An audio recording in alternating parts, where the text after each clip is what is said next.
Welcome, ladies and gentlemen, to my new video where we are going to go over my top 5 tips I think every single Syndra player needs to know. Now, if you're new to my channel, my name is LowFit. I do educational content, new tips videos, guide videos, and I also stream over on Twitch. If you want to follow me over there, there is going to be a pinned comment down below. Now, my goal behind this video is to make you a better Syndra player, as well as to give you a better understanding of the champion. So, I put timestamps at every single point in the video. They're going to be at the top of the page, as well in the description and on the scroll bar. It is going to be segmented into the 5 different tips. So if you already have a good understanding of the topic that I'm trying to cover, you can just skip to the next one because I understand that you guys' time is extremely important.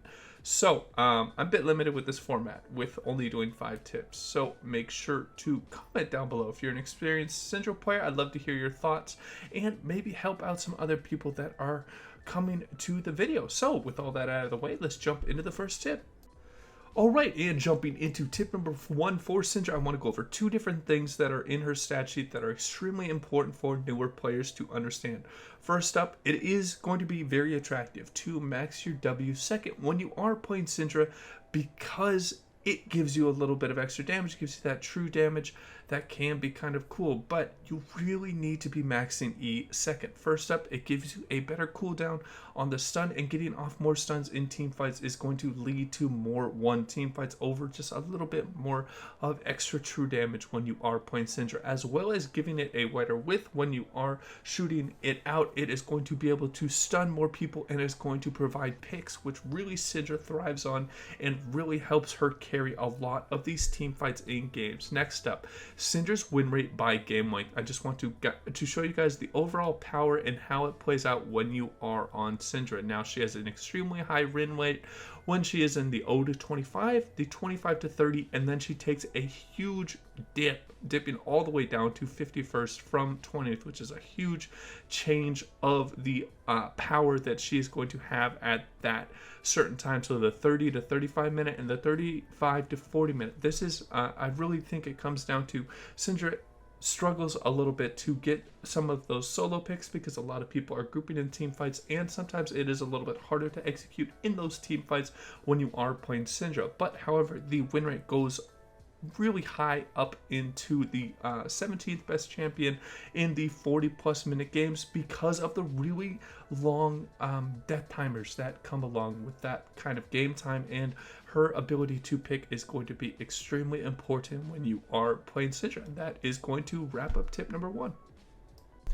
Alright, and jumping into tip number 2 for Syndra, we are going to talk about power windows. When you play an ability-based champion, you are extremely strong when you have your abilities up, and then you are pretty weak and a bit of a sitting duck when your abilities are used. So how you want to look to augment these different windows of power is you can look to threaten your E when you are playing Syndra, because that is a really impactful spell.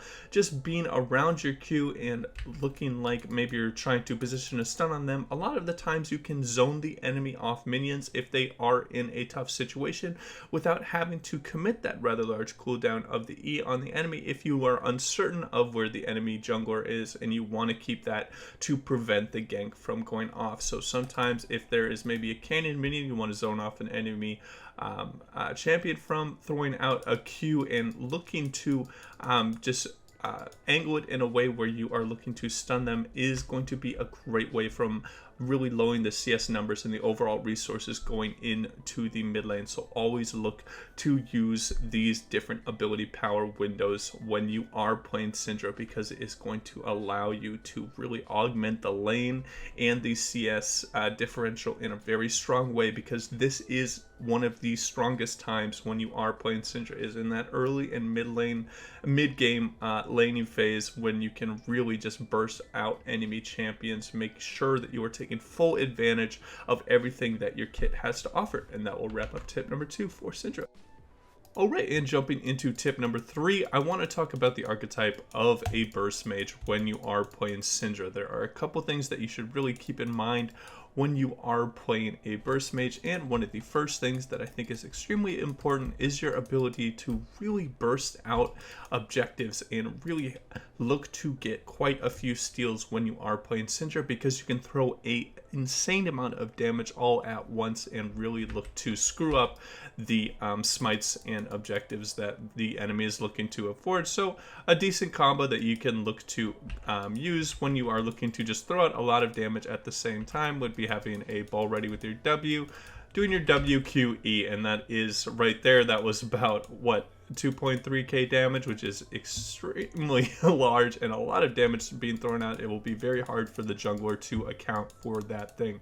The second thing that I want to talk about when you play Syndra and when you are playing a burst mage in general, and how I think is really going to separate some of the very poor Syndras from some of the really good Syndras, and that is overall target selection and being able to decipher who is carrying the team fights and where a lot of the enemy power is coming from. Because your ultimate being a single target damage, you really need to be throwing it and getting the most value out of this ultimate, as it really is a core part of your kit when you are playing Syndra. Isn't like a Kog'Maw R that is just kind of a lower impact and very short cooldown. This is, you need to be looking before every single team fight. You need to be checking out, okay, who in the team is the most fed.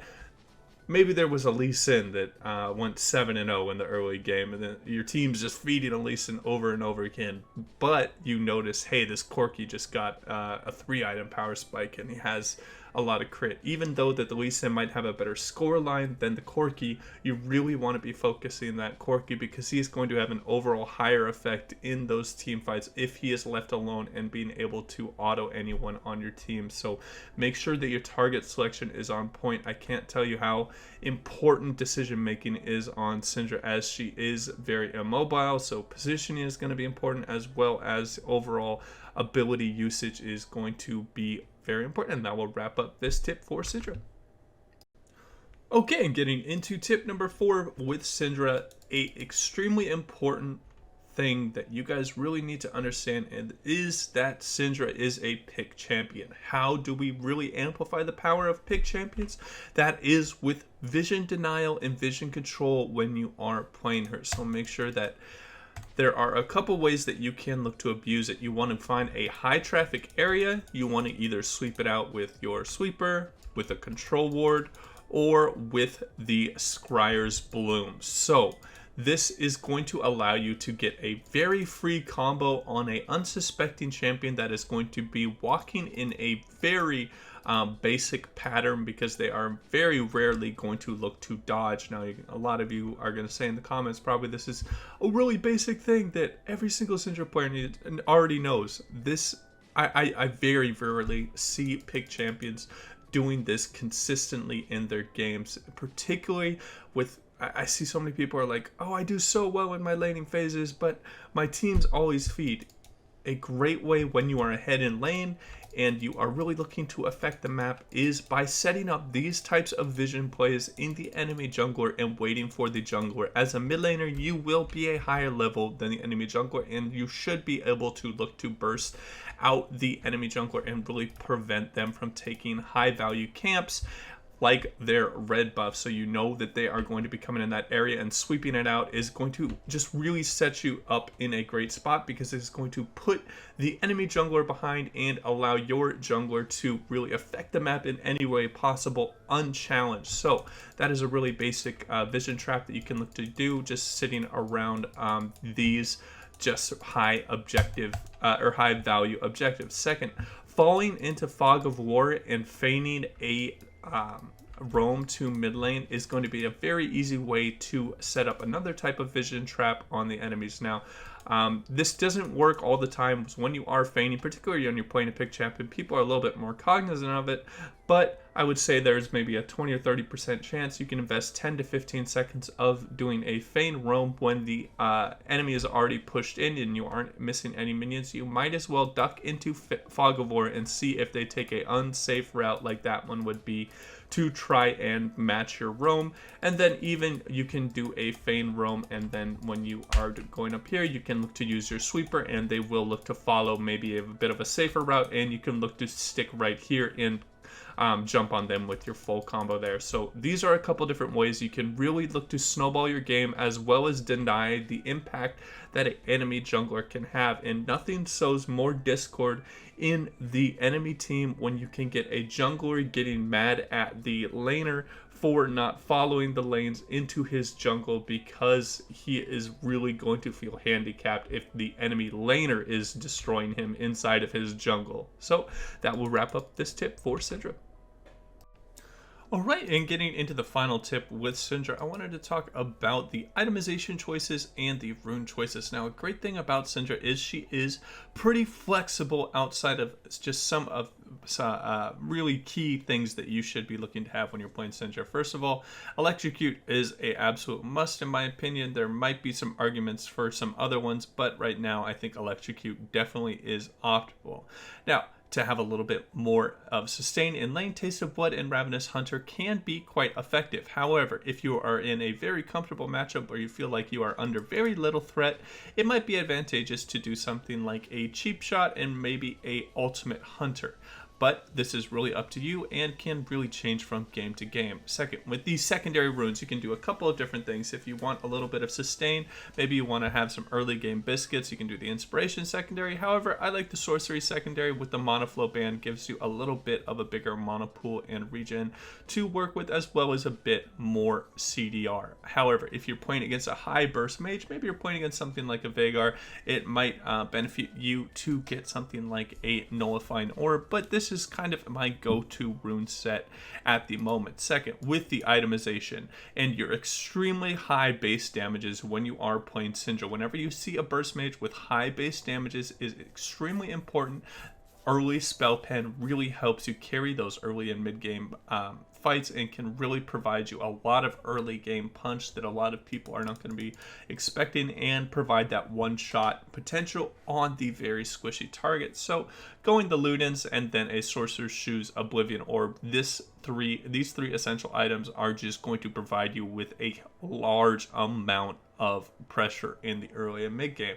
Next up, with some of the items that you can look to go next, it is going to really come down to what the enemy team comp is like. If they have something like a Zed or maybe like a Fizz, really high impact spells that are going to look to burst you out, Zhonya's can be quite effective. If you're playing against a very high pick team, something like an Elise or a Blitzcrank, you can look to really itemize the Banshee Veil, and that will be quite effective. And again, this would really change from game to game, and every single different situation calls for a different item set in my opinion. So look to play around with it. Look to maybe change up your build in different situations.